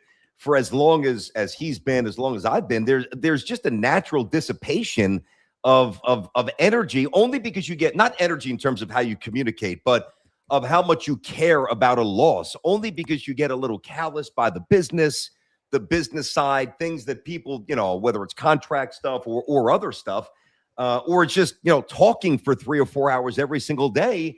I think a lot of people think it's an easy job. You're sitting at a chair, you're bullshitting about the Mets or the Yankees. How hard is it? Well, it's a lot harder than it looks. And when you do it every day for 20 years, like he's done, there's going to be a slight drop in not even engagement, but just how fervent you are. Yes. But he's kind of held on to it as much as anybody in the business. And that's one of the first things I said when I brought him on the show. No, big time. I mean, listen, if you want to speak about the Brooklyn Nets as much as a guy like that does, you love your team. There's no doubt about it. You want to talk about Keon Ellis, Mikal Brown Jr., and Igor Domenovich that much, you love your Brooklyn Nets. Yeah, also, well, he could talk about it. I just don't want to hear about it. That's why we got to keep that conversation moving with the Nets. Did you see what Rich Paul said on the Knicks? I did. Why don't you hit us with this real quick? Well, I found it interesting. very Kevin Durant-esque, I'm not going to lie, that he said if the Knicks hadn't won, there would be no board. LeBron would be going to the Knicks. I find that, yes, on video in an interview, I find that very weak, very Kevin Durant-esque. Yeah, that is weak. I don't love to comment and kind of plant the flag on something I didn't see, but I'm certainly taking your word for it. Now, that makes sense because let's face it, LeBron's not going to the Knicks, I know the Sixers have entered the sweepstakes, the Warriors, maybe there's a wild card team out there. But like if the Knicks would have lost, well, now LeBron parachutes in. I'm the hero. We win the championship. He can only look bad. He can't look better than Brunson or better than he did, when he won for the Cavaliers. He can only look worse because it's only you either do what they did a year ago without you or you fail when they won without you. So it's really, he's not. And that's one of my main gripes with him. He's not putting his legacy to the test like that. He don't want that smoke. LeBron don't want that. He's afraid of it. He's an opportunist. And the league has gone that way. So he's not alone. I'm not, but he was a pioneer in super teams and, all that stuff. I think that's, to me, inherently, the biggest difference between him and Michael Jordan. And that's the GOAT separator right there. MJ, now, again, different leagues. I don't want to be unfair to LeBron. Player movement, not as prominent back then. But Michael's like, all right, man, my first couple of years, we stink. And we're going to get to, I think they were the 8th seed when they played the Celtics and he scored 60-something points and they lost. But, and then they gradually, you get Pippen. All right, you got Oakley early for a minute. Then you obviously get rid of Oak. And then Horace Grant, you slowly been the Pistons beat the stuffing out of you. And you find a way to plow through that. And he did it in a way that's so much more, I just respect so much more than the way LeBron's done it. And this is another example. He don't want that heat. He's afraid of it. No, and here's why I think it now leaves basically two options for him, Golden State or Cleveland, because if he were to go to the Knicks, Sixers, or Miami Heat, there would be an intense pressure to win a championship that season due to the offseason additions. If he goes to the 76ers at this point, there is a massive pressure for that team to win a championship, at least go to the finals. If he goes to the Miami Heat, teaming up with Giannis and Bam, there's an immense pressure to win the finals. Now, if you go to Cleveland or Golden State Warrior, the biggest story is not will this team win a championship? It's LeBron playing with Steph Curry or LeBron's return home. And so he kind of skates some of the pressure of the biggest storyline being needing to win a championship. Yeah, because the Warriors obviously are nowhere near what they were, and he would elevate them, maybe not to a championship, so he'd get some credit there. It's not like they're a dynasty. I mean, they're backward. They've gone very backwards just through natural attrition. So the pressure would be minimized there. And if you return home, even though they were in the Eastern Conference Finals and got smoked by the Knicks in 4 straight, but it's a feel-good, welcome home, conquering hero. You already won for us. And that's what I want to see. And I've always been consistent with that. When I look at the path that's most interesting, and the Warriors would be very interesting as well, seeing him play nightly with Steph and all the national games, against Wemby, against Jokic, against the Knicks when they play. It would be against the Celtics, against the Sixers, against a few other teams. It would be great theater. But if you're looking to punctuate, and come full circle on a great career, all-time career, just go back to Cleveland, man. Just do it. Yeah. Just do it. No, I think, listen, I think there's real reason to believe that he will do that. I just look at the rosters that he has the chance to join, and I think they're just such better talent for him to play alongside than Donovan Mitchell and James Harden. I just think, I hate to say it because I would never watch basketball again. Of course I would, but this would enrage me to the moon. I think the best player for LeBron to pair up with right now is Tyrese Maxey. I do. I think that's going to be Tyrese Maxey. I do think Tyrese Maxey is probably the best co-pairing and co-fitting player alongside LeBron. Do I think Jaylen Brown necessarily fits great alongside LeBron? No, I wouldn't say that, but I think they could figure it out. But right now, I think Cleveland would be in the lead because of the home court advantage. I think Golden State is second. because of the fit with Steph Curry. But I think the best team fit is the Philadelphia 76ers. By the way, nice to see that you've come back down to earth and a little less angry today and a little less broken today. Yes. I mean, I've had to come to terms with it. And like I said yesterday, listen, I still think the Celtics are going to be a solid team. Jaylen Brown's stream yesterday didn't do him any favors in my world, I have to say. I was going to ask you that. Yeah. No, listen. Do I agree with him that Boston packed him up? Do I agree with him that Boston shipped him out 100%, 100%? Do I think you need to be doing this the day after? No, I don't. I got no problem with it. Matter of fact, I respect it. I mean, when somebody kicks you out and they basically say, we don't want you. Why should we establish parameters as to when they can respond to that? No. What's the problem with that? I loved it. I don't see any parameters, and I'm all for player empowerment. I just think me as a Celtics fan, it just hurts. it just drives the pain in even more so. I mean, I got you. Even when Jaylen Brown was doing the streams for the season, I was all for that. Got it. Post game, every game. Also, let me say, everyone, drop a like. Everyone who's watching right now, all 410 of you, drop a like. Yeah, love to see it. Thank you, Jay. And there's no doubt. Evan was great. If you guys just jumped in, had a full hour with Evan. So definitely hit the like button, get this out there, get some more traction. The more that I say this, but this is the YouTube world. The more that happens, the more I can do, because the more YouTube will pump us out. And we'll be able to work that algorithm a bit better. And when that happens, more money comes in, which means more enhancements for the show. And this is not the finished product. I mean, I know it's very different from when I did the first show in my basement without J-Rod, with shitty Wi-Fi, lighting wasn't good. And then obviously when I moved into my home office and before the background, then the ridiculous glares that were then when I got the background, the lighting was awful. And oh my God, we had to get a different camera. We got the nice clear one. We upgraded that. We got the microphone, but there's still a lot more things to come, and we could speed that up. The more that you guys support the show and the more you guys do what many of you have done so far. I want to be clear about that. I've definitely felt the support. Let me get this up here real quick. Let's see. Yep, hit the like button, people. What's up, BT and Evan? All right, so Evan's gone, obviously. Thank you for that, Jacob. Tiki was always so nice walking into the old Giant Stadium when they had to walk past us fans. Now, Tiki, he really is one of the nicest people I know. I've always said that. And, I worked with him for 10 years. And I think in 10 years, and we were doing 4 hours? I think we were doing 4 hours, at least 3. And we were doing the TV simulcast component. We did a couple of different time slots for the network. Like we traveled to the Super Bowl and Final Fours, spent a lot of time with Tiki. And I think in 10 years, I think we probably got angry at each other. And it was because, I wanted to just have these fiery debates and maybe he wasn't in the mood, whatever. Maybe I pushed the envelope a little bit too much. It is what it is. Maybe twice. So when you tell me that he was, incredibly approachable, incredibly nice walking into the games at the old Giant Stadium, I believe it because I see and I've seen many times how he comports himself in the public when we're traveling or whatever it might be. And he's just very generous there. And it's funny, though, because you do know, and I asked Evan this, and I knew he would know what I meant. And I can hear it, very rare. But Tiki hits a point where he's done. And in terms of, that combative, I don't think it's his natural default to argue, to debate. Even though it's not a real, a real intense debate. And every once, you could, that's it. His voice goes up. His voice almost shakes when he gets angry. You can hear it.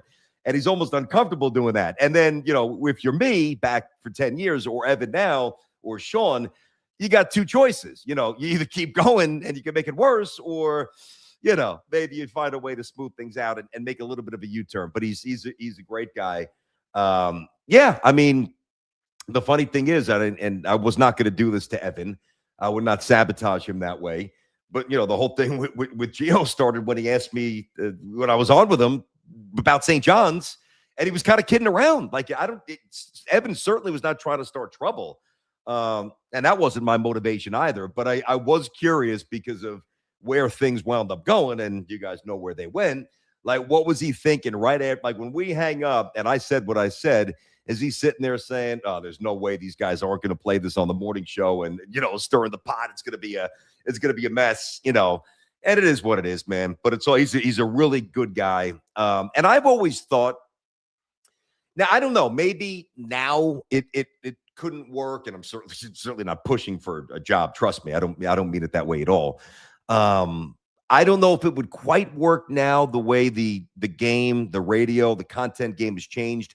But there was a point where it's a little more guy talk oriented. Not that we can't do it, but I really think when you go back to like the Mike and Chris model for sports talk, I think me and Evan could have been really good together. I vote because we just love sports and we love to debate, Yankees, Mets. Now we're both Jets like you had with Joe. Not that I wondered about it too much, but I'm like, I think we would have probably done a pretty good show together. And I think you kind of saw that right there. Good, easy chemistry. Great guy, really is. But I remember telling him, because I would come down the hall, like they would usually he would ask me, hey, can you pop in? Like the Jets get shellacked on that Sunday. I'm doing the national show down the hall with Teak, and he's like, hey, come on for 10 minutes, just shoot threes with us. I'm like, yeah, definitely, man. So I'd come in and I would hang out with those guys. And I remember saying about Evan, I'm like, because everybody takes shots at Evans, even though they're kidding. Like I never really did, because I never knew him on that incredible. Like if I worked with him for 20 years, maybe I'd be a little bit more inclined to do it.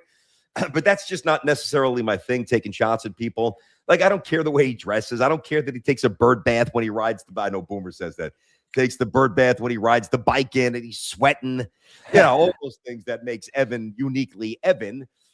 But I remember telling him, I'm like, dude, if you got to find the hobby, you have to, and that was me coming at him at about, I think 9 or 10 years old or whatever it might be. I'm like, because if you think that, and I think he was dating his wife at this point, if you think you're just going to get married and suddenly 5, 6, 7 years into marriage, come up with this new hobby and your wife's going to be okay with it, I'm like, you got another thing coming. Like you gotta work these into the nuptials here. Like it's fantasy football drafts, fantasy baseball draft, guys, golf trips. These things were all baked into my vows. And the last thing that any dude is going to ever be able to get away with, especially when you have kids. And by the way, I understand this. Like if you're not a golfer and you're married for 5 years and then suddenly you pick up the game, you don't just show up and get back 45 minutes later. Like if you go to the range, you're gone 6-7 hours, maybe 30 minutes to get to the course. Maybe you want to hit balls for 30 minutes. You play 4 hours and 30 minutes or 4:15. Maybe you hit a couple of balls after. Maybe you have a beer, 30 more minutes to get home. Your wife's going to be like, this ain't flying. And I remember telling him, if you're going to do these hobbies, if you're going to start playing golf, start playing now. But he never picked it up. It's not for everybody. No, I mean, listen. Yeah, actually, yesterday I was ripping the simulator. Man, you want to talk about another bad swing? We've got my grandpa's got like a golf sim. Look at this guy, born into money. Must be nice. Go, relax. It's just a little box connected to a TV screen. But I was like ripping it, and I was terrible. It was terrible. You played a couple times, right? I think we talked about this early. So you played some, right?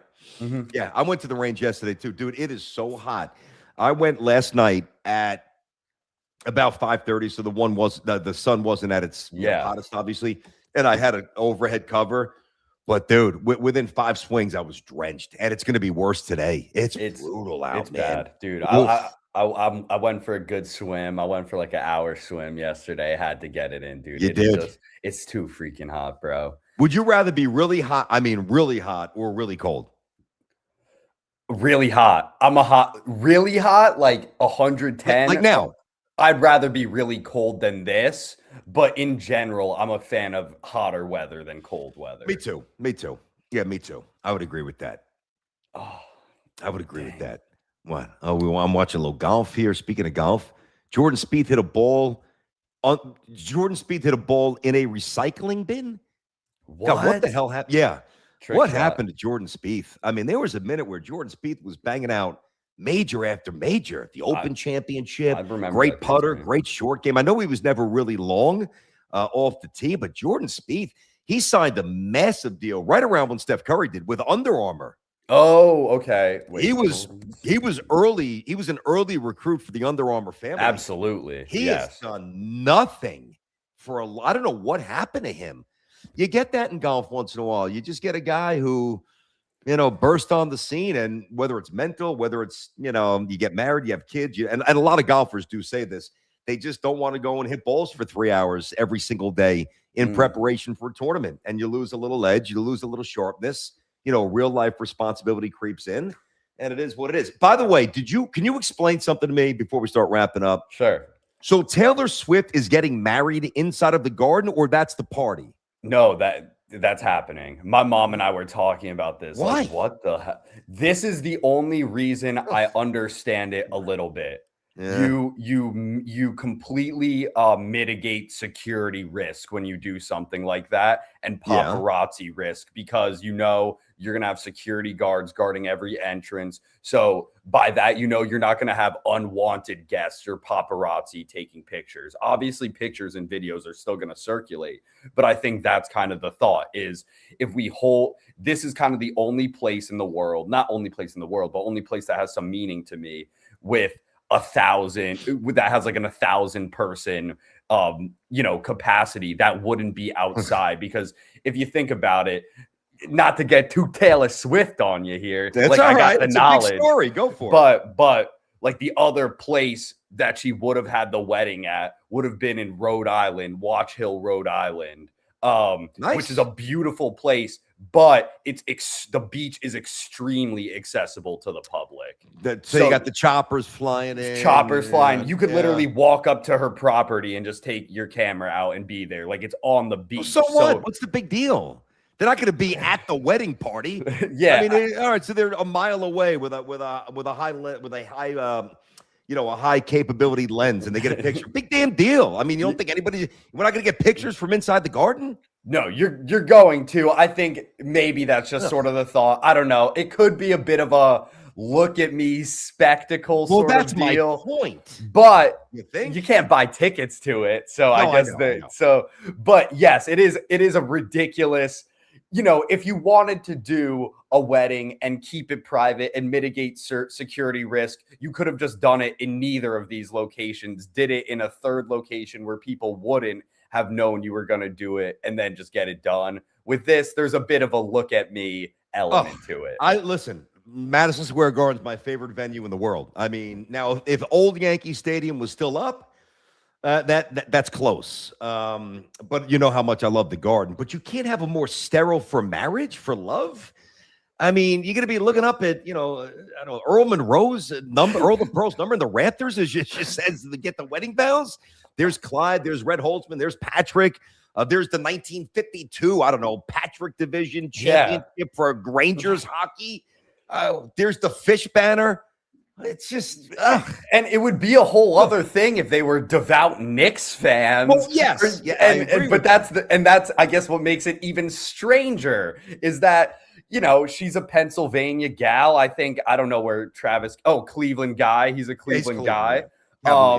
And like, obviously she's got her ties to New York, but it's not like she has some insane ties to Madison Square Garden or anything like that. You want to tell me Ben Stiller got married in the Garden? Like, if he's a big Knicks fan. Spike Lee, renews his vows at the Garden. Okay.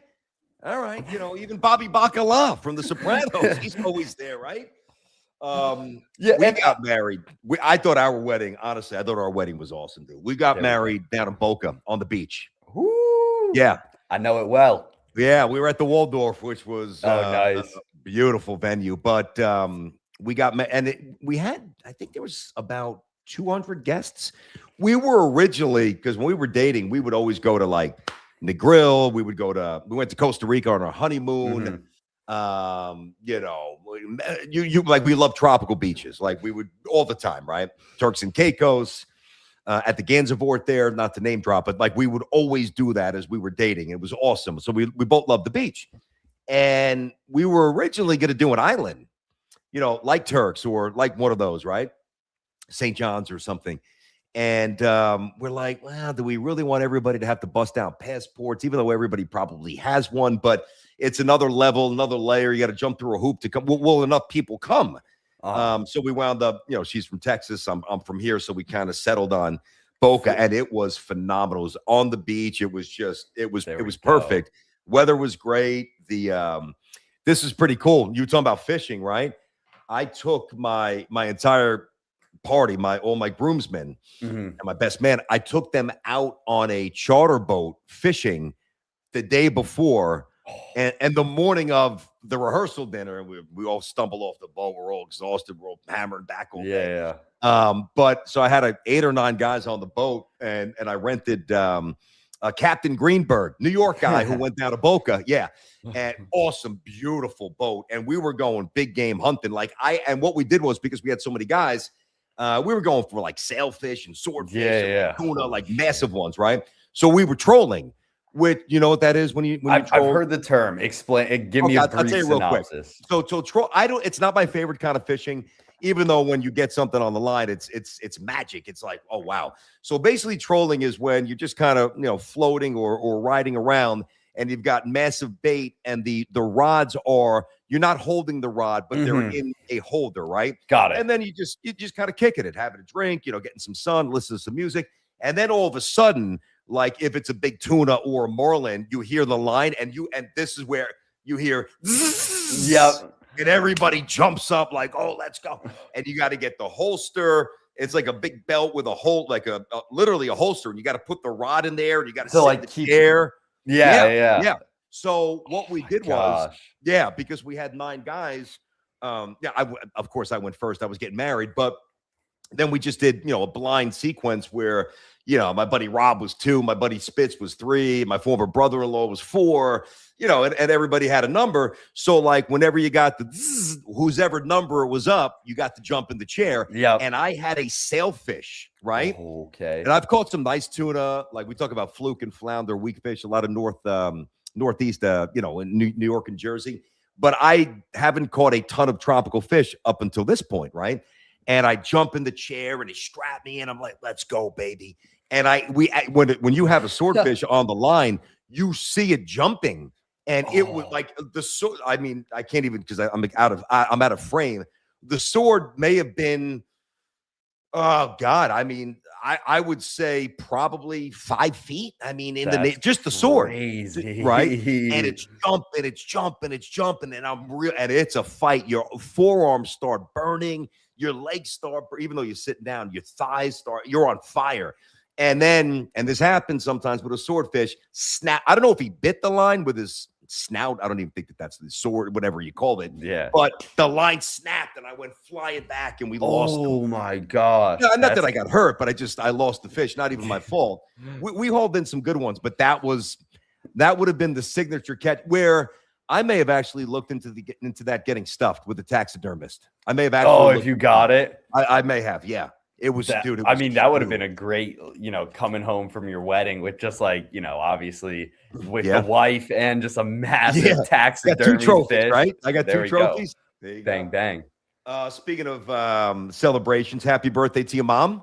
Thank you very much. Celebrated a great birthday last night. Where'd you guys go? You went up to Connecticut for dinner? Yeah. It was. We went to my grandparents' house. We just like had a nice dinner. Nice. Celebrated, and then today we'll see what we get up to. Probably just hang out, go to the pool again. All right. And 4th of July, you said you've got what do you got? What do you got? Going to a party. You're going to a party, yeah. Yeah, one of my friends, he's having a party in Westchester. So get after that. And then here's something that's actually interesting that I'm doing coming up in a couple weeks.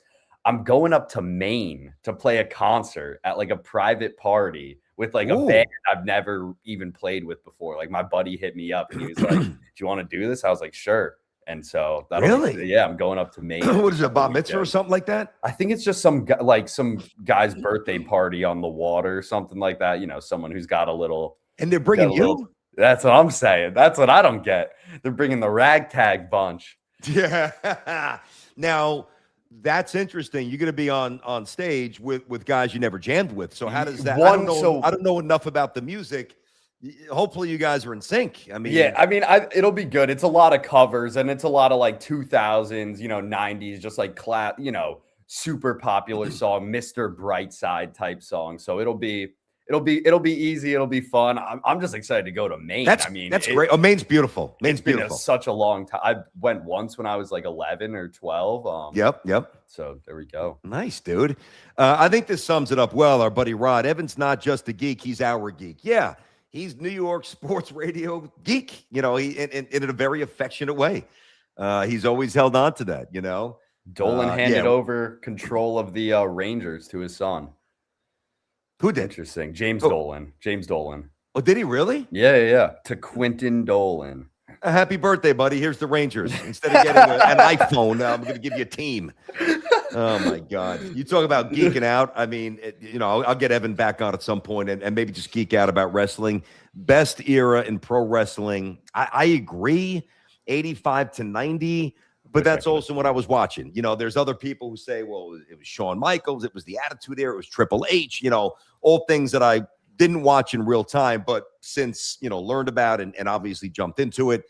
Yeah, I mean, it was so different. The way it was marketed and just, in 85, you had big venues like the old Boston Garden, Madison Square Garden. Maple Leaf Gardens up in Toronto was a massive draw. Yep. But you also had like little smaller, like Allentown, Pennsylvania, Scranton. So it was still transitioning from those smaller 2,000 seat venues to the monstrosity venues, up until 93,000 at the Silverdome for WrestleMania 3. So I did see the entire evolution, which I appreciate, which was pretty cool. And it was different. You had a lot of guys that in the 80s, when you got to the mid 80s, obviously everybody's taking juice. Everybody's hopped up on steroids. So it was the bigger bodies. It was a little stiff. Guys would actually land shots. The interviews were a big part of it, whether it was Piper's Pit or the Snake Pit or the Body Shop with Jesse the Body and Saturday night's main event where it went mainstream. Yeah. I would agree, but I'm also obviously very I think this comment here is like with WWE, it's so tough to be like another era other than the one I directly grew up with is my favorite era. It really is. It's like I would probably say my favorite era, if I could have watched, would have been the Attitude Era. I was just a little too young for that. And so I was in like the John Cena era, which obviously I loved and it's my favorite, but I don't recognize it as like, I don't think it's the best wrestling era. I mean, listen, yeah, like when I think about all-time wrestlers, like my list is so different than, of course I'm going to incorporate some of them. Like I think Shawn Michaels is kind of close to being there, but certainly The Undertaker. Some might say Cena, depending upon what, whether it's sellouts or ratings or just in-ring style or interviewing, whatever it might be, presence, charisma. There's obviously many different characteristics, but it changed. I mean, where I did, and I've heard some of these old wrestlers that are still alive talk about it. Like, I don't know how many more jumps you can do and how much more you can push the limits of doing flips and, these dangerous moves. It's almost like we're desensitized to it. Like because we see it every time, like back in the day, when Jimmy Snuka climbed up to the top rope and then climbed up to the top of the cage at the Garden and just jumped on a bloody, magnificent Morocco, which was phenomenal. And Snuka's on the cage, man, at the top of not even top rope, at the cage, right? Yep. Then you start to see the Macho Man doing that, obviously, off the top rope. And that was all cool because you didn't see guys like Andre or guys like Hogan or guys like Stud or guys like King Kong Bundy or Junkyard Dog or even Jake the Snake Roberts or even Orndorff. You didn't see that aerial assault. You just saw bigger, stronger, slower guys that, brought different things to the table, a lot of nostalgia. But I feel like there's just not much more to do in the evolution of the sport. And I think it's gotten a little boring, but Agreed. I'm also older and maybe that's a jaded perspective. I don't know. And I've always had this thought, like, I mean, I throughout my entire life, I've always just like come up with like little wrestling, just ideas or whatever, like just like characters, scenarios. Like, I really think the reason WWE has been so stagnant is because they're not thinking hard enough. Like, they're not thinking outside the box enough in the sense of like, we have a TV programming. Like, yes, we have to sell tickets. The tickets are the important part that kind of holds them back and confides them to this arena. Yeah. But I think if you kind of focused more on like separating like more external ring fights from outside of the ring and kind of, I don't know, dramatizing it a bit more again, because it feels very wrestling heavy now. It's about the wrestling. It's about like what's going on in the ring. I liked it when it was I think it should be about that. Think about that. That's very different. Yeah. I like storylines too, but yeah, I mean, it's different strokes, right? I remember I used to love the vignettes, like when they had Ted DiBiase cruising around in a limousine, or Mr. Perfect, Kurt Hennig, who was phenomenal. Rest in peace to him. $1 Million Man's got a podcast, actually, Ted, that I think is, and I stumbled on it last night for a second. Boring, for a guy who has so much experience and whose dad was in the business. Like, he's got no backstage stories. He's got no locker room stories. He's got no travel stories. Like, he wasn't a Paul. He didn't do much. Fine. What's that? He didn't do much. No, I mean, he was great. I loved him. I thought he was a great heel. Virgil, I mean, it was phenomenal. When he's like, yeah, spent my time in Stamford, Connecticut at the WWE headquarters. Great time with Vince McMahon. Yeah, I think that's what would happen. I think he's very religious, so maybe he's a little bit reluctant to kind of get into that stuff. But I also know, and credit to him, he lived a very clean life when he was actually wrestling. So the best stories, even though they're dangerous, but the best stories are, when you hear tales of guys in a car for 5 hours going from one tiny arena to the next in whatever state, whatever back road, hammering beers and, not to glorify this, because I don't support this, but like doing drugs and like getting out of the car and fighting each other and going to these backwoods bars and getting into fights with townies. Like, those are the stories I want to hear. I mean, let's face it, man. When I turn on these shoots here or these podcasts, I don't want to hear. And he was actually asked a question about what was ironically, I just saw this last night. I didn't stick with it long because it was boring. But, what was the greatest backstage fight that you ever saw? The guy was in wrestling for 35, 40 years, couldn't come up with anything. The host, thank God he has a co-host who actually knows how to navigate the business a little bit. He's like, well, I heard it was a pretty tough one, a pretty ugly one. Was it Barry? No, was it Barry Windham? No, it wasn't Barry Windham. Who the hell? Danny Spivey knocked out Adrian Adonis's teeth. Whoa. Yeah, they got into a shoot in the ring, and then it went backstage. And then Ted's like, oh, yeah, that was a big one. All right, Jay. Are there any chats that I need to tend to here? You tell me. I thought Evan was fantastic today. Really good. I thought Evan was great, too. I'm trying to see. Let's see. No, that's... Still working on it. It's coming out. There we go. Score. I know. It just as a quick. So it's not a lack of effort. See, the thing is, not that I really need to take you guys this far behind the curtain, but I will. So, like, digital stores are interesting to set up, because what we're trying to find is somebody where, and we kind of have them, but we're still going through some business stuff where somebody orders a mug, somebody orders a sweatshirt, it's made and it's shipped out, but. And that's hard to find, because a lot of these digital stores are like, well, we got to make 1,000 sweatshirts. I'm not making 1,000 hoodies until I sell 100. Like, it's just so it's a little business, couple of business hurdles that we're jumping through. Not a lack of want and not a lack of will it happen. It's definitely going to be in place by football season. That's a lock. I could promise you that. But a little slower than I thought, and I apologize, but the gear's coming. What else you got? There we go. Let's see. Gear's coming. There's one comment, I can't find it right now, but it says trade Judge for Bobby Witt Jr. There it is. Yeah. I mean, why would the Royals do it? Think about that. How stupid is that? We're going to end the week on that kind of a message? No, we need a better one. We need a better. Why would the Royals do that? Judge might not play this year, and Bobby Witt is 10 years younger. What? Now, the Yankees might do it. I mean, great interview by BT. Evan's a great fan and good at being an IBO, IFO, and what have you. Yeah, those acronyms he throws around. Yeah. Independent Basketball Observer, Knicks Coalition, all those things he came up. That's true. He does a good job. I'm going to wrap it up. Wait, what is an individual basketball observer? Real quick. Independent basketball observer. What does that mean? So we all know he's a Nets fan, but what he does do is he's basically got a coalition where when he wants to communicate to the audience that it's a non-biased take, like when he's talking about the Knicks, right? say, hey, listen, this is coming from an IBO where he's letting the Knicks fans know I'm not just saying this to tweak you. And he means it. That's the good thing about that. it. No, that is that's great. That's great. All right, man. All Have a right. great weekend there, Jay. Happy Have a 4th. Yep. Happy 4th to you. Enjoy that party tomorrow. I got one myself. It's going to be an absolute blast. We've gone last couple of years, friends in town. They put on an amazing show. So that's going to be a lot of fun there. Oh, by the way, Joe Beningo on Tuesday. We locked in with Joe. Yeah, Joey's coming back on the show. The first time post Knicks championship, right? Correct.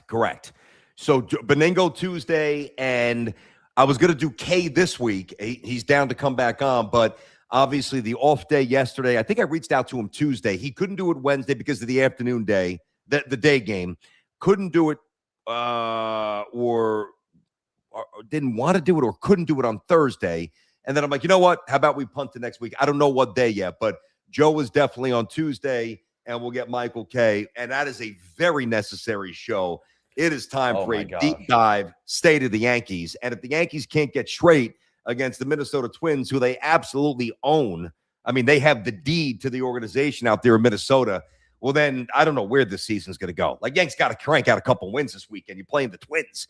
Like, there is no elixir that is better and more suited to end a losing streak or extend the winning streak than the Minnesota Twins have been this entire century for the Yankees. So I'm expecting a couple of dubs, but then again, leaning on history just for leaning on history's sake is a little foolhardy here, because it's not like the Yankees have a lot going for them right now from an actual baseball perspective. But anyway, hope the Yanks get their act together. We'll talk a lot of baseball next week. Michael will join me. Beningo will join me for sure on Tuesday. Have a great holiday. Have a safe holiday. Appreciate you guys chiming in. Like it, sub it, get it out there. Thanks again to Evan. He was phenomenal. Really appreciate him coming on. And we'll catch you on, unless something massive like LeBron to the Knicks, or unless something absolutely massive develops over the weekend. I will see you as usual Monday at 10. So have a great weekend. I'll see you then. Bye-bye.